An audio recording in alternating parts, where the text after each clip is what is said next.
Alors le roi prit la parole et dit à l'homme de Dieu, implore l'Éternel ton Dieu et prie pour moi afin que je puisse retirer ma main. L'homme de Dieu implora l'Éternel et le roi put retirer sa main qui fut comme auparavant. Je vais dire que ce soir, Dieu te donne autorité.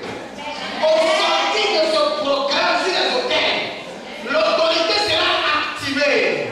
De sorte que tout sacrificateur des ténèbres qui sacrifie sur un hôtel des ténèbres de la maison de ton père, de toi quand tu vas te mettre ici, c'est-à-dire que quand tu vas t'arrêter, elle va commencer à parler au nom de Jésus sur les hôtels de ta famille. Cela, quelque chose va leur arriver.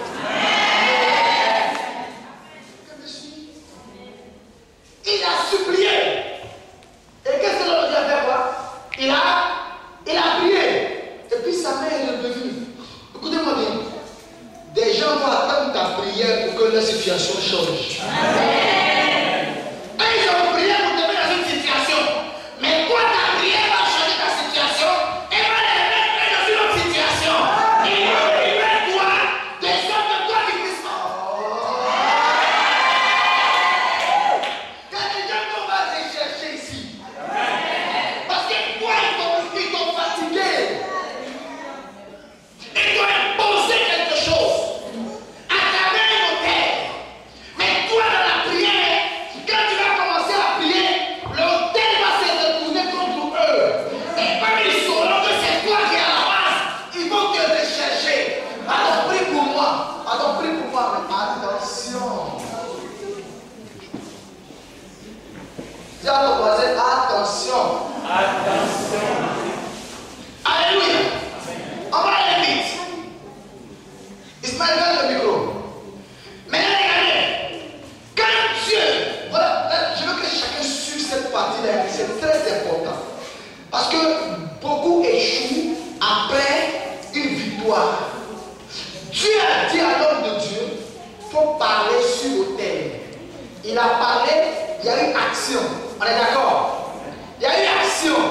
Et tout ce que Dieu a dit est arrivé. Il y a beaucoup d'entre nous ici. Dieu t'a donné des instructions précises. Et tu as marché selon ces instructions-là. Tu as vu des résultats dans ta vie. Mais à un moment donné, tu t'es laissé distraire.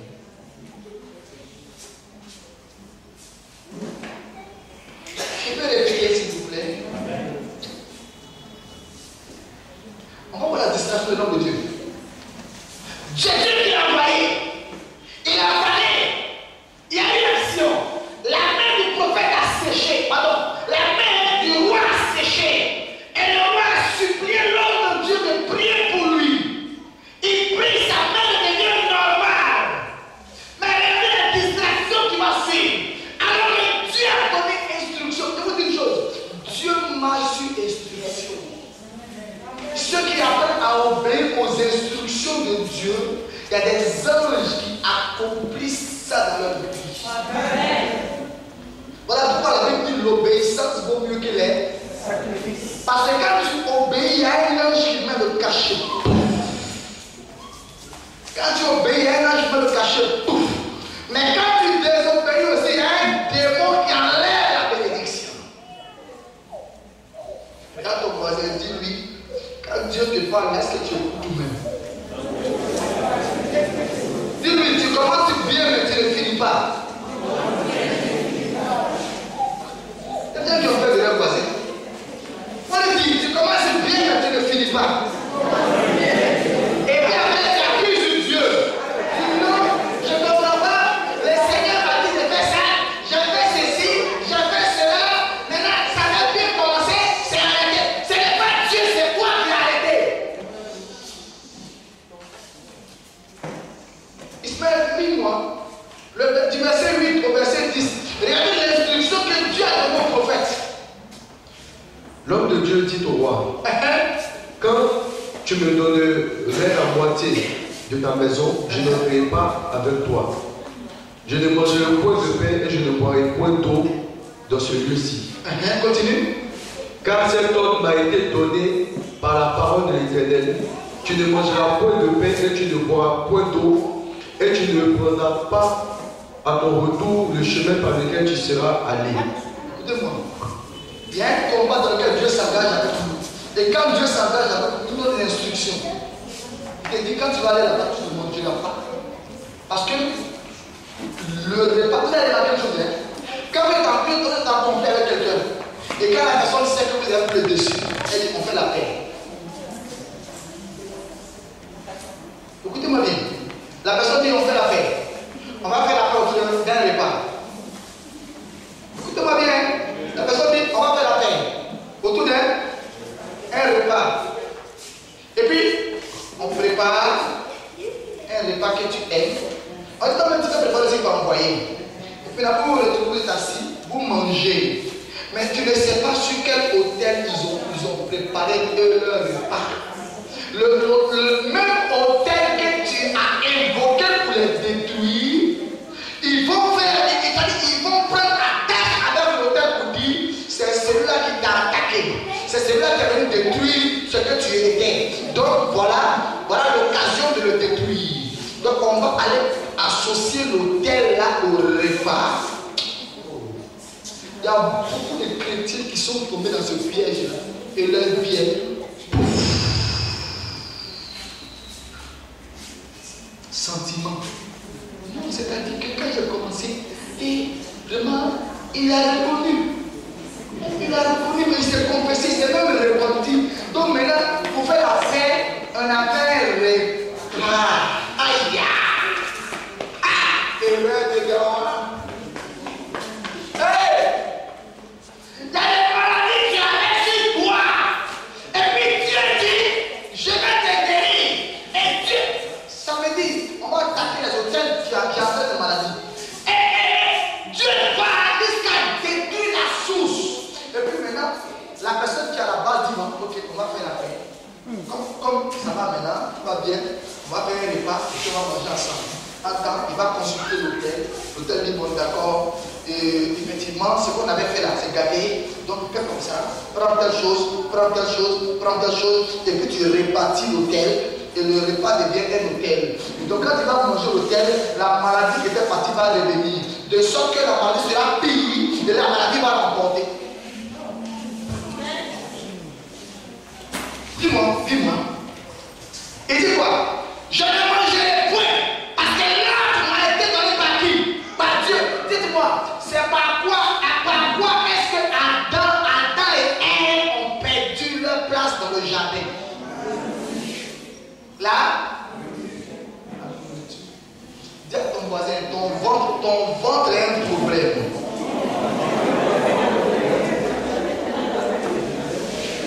Faut lui dire ça, ton ventre est un problème. Tu manges partout, tu manges n'importe quoi. Et tu es tellement pressé, même quand on appelle c'est pour la paix, non? Tu priais pas, c'est rien, merci. Après, tu comprends pas, j'ai pas le ventre. J'ai pas le ventre. Seigneur Jésus, j'ai pas le ventre. Tu as mangé quoi? Tu as mangé ton côté. Oh, chrétien, vous êtes trop négligent. Vous êtes trop négligent. Allez, on a fait une cérémonie. Dieu dit tu ne mangeras point. Une cérémonie entre hommes de Dieu. Dieu dit tu ne mangeras point. Attends, avant de partir, ma femme dit chérie, tu ne manges pas. Hein. Il dit, ça fait même pas mal, tu ne vas pas manger. Et puis j'allais à la cérémonie, on finit. Et puis on dresse table.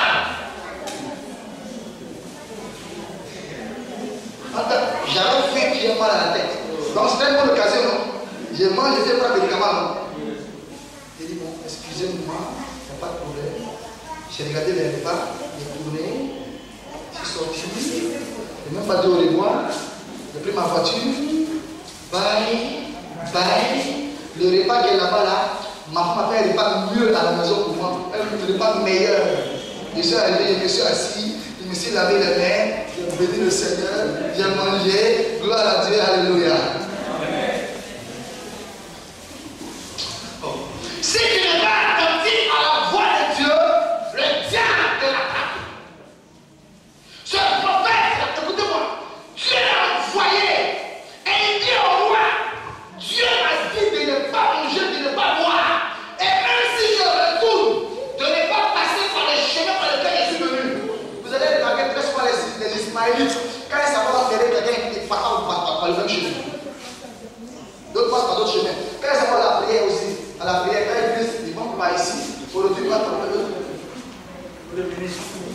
faut pas y passer par là. Parce que là, il y avait des esprits qui ont vu passer. Donc ils m'attendent pour la bénédiction. Donc ils cherchent les voies. Et ils sont trop prudents. C'est que les chrétiens sont fous. Non, ça va. Non, ça va. Non, c'est pas là, c'est fini. Tu vois, le bain est fini. Ton bain est mangé. Et puis tu vas t'asseoir là. Et puis ils vont la tailler tout. Tu manges. À l'instant, tu grattes de pommes l'assiette même. Quelqu'un dit, je comprends pas. Mais Dieu a commencé quelque chose dans ma vie, non? Mais pourquoi ma vie spirituelle a baissé comme ça? Pourquoi ma vie spirituelle a crié? Je ne comprends pas, je n'arrive plus à prier, je n'arrive plus à jeûner. Ah, tu as mangé quoi? Dis à ta mère, tu as mangé quoi?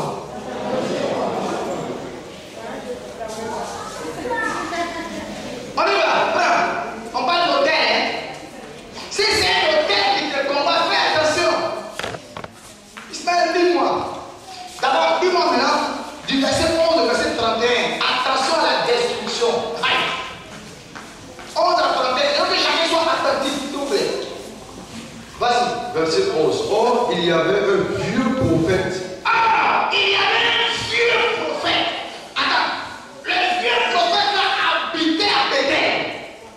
Mais pourquoi Dieu n'est pas passé par ce vieux prophète là pour accomplir cette tâche? Je vais vous poser une question. Dans l'œuvre de Dieu, il n'y a pas de retraite. Il n'y a pas de retraite. Il n'y a pas de retraite, pardon. Jusqu'à on meurt, on est dedans. Mais on dit qu'il y avait un vieux prophète qui était à la retraite. Continue. Un vieux prophète qui demeurait à Bethel. Ses fils vinrent lui raconter toutes les choses que l'homme de Dieu avait faites à Bethel ce jour-là. Et les paroles qu'il avait dites au roi. Lorsqu'ils ont eu fait le récit à leur père, il leur dit, par quel chemin s'en est-il allé? Écoutez-moi, non? Le vieux prophète dit, ses fils, par quel chemin il est passé pour fatigue? Et puis ses fils ont monté, il est passé par ici. Continue. Ses fils avaient vu par quel chemin s'en était allé l'homme de Dieu qui était venu de Juda. Et il dit à ses fils, scellez-moi l'âne. Scellez-moi l'âne rapidement. Il lui scellait l'âne et il monta dessus. Il monta sur l'âne. Il alla après l'homme de Dieu et il le trouva assis sous un térébinthe. C'est ce qui marchait, il était fatigué. Donc il s'est assis quelque part pour se reposer un peu. Oui. Il lui dit, et puis il dit à l'homme de Dieu, es-tu l'homme de Dieu qui est venu de Juda? Es-tu l'homme de Dieu qui est venu de Juda? Il répondit, je le suis. Je le suis. Alors il lui dit, viens avec moi à la maison et tu prendras quelque nourriture. Viens avec moi à la maison et tu prendras quelque nourriture. Entre-temps, Dieu dit quoi? Ne mange pas, ne bois pas, ne reste même pas dans la maison de quelqu'un. Le vieux prophète arrive. Parce que le vieux prophète là, si Dieu n'est pas passé par lui, c'est que ce prophète là s'était corrompu. Ce prophète s'était corrompu. Ce prophète-là avait une entrée dans le palais royal. Donc ce prophète-là mangeait à la table du roi. Donc ce prophète-là était aussi un adorateur de cet hôtel. Et il dit, suis-moi, viens avec moi, continue. Tu as perdu? Vas-y. Mais il répondit, je ne puis ni retourner avec toi, ni rentrer chez toi. chez toi. Je ne mangerai point de pain, je ne boirai point d'eau avec toi. Continue. Car il m'a été dit par la parole de l'Éternel, tu n'y mangeras point de pain et tu n'y boiras point d'eau, et tu ne prendras pas à ton retour le chemin par lequel tu seras allé. Attends, mets ton doigt sur le passage là. Regarde le voisin, dis-lui. Tu es qui? Tu es qui?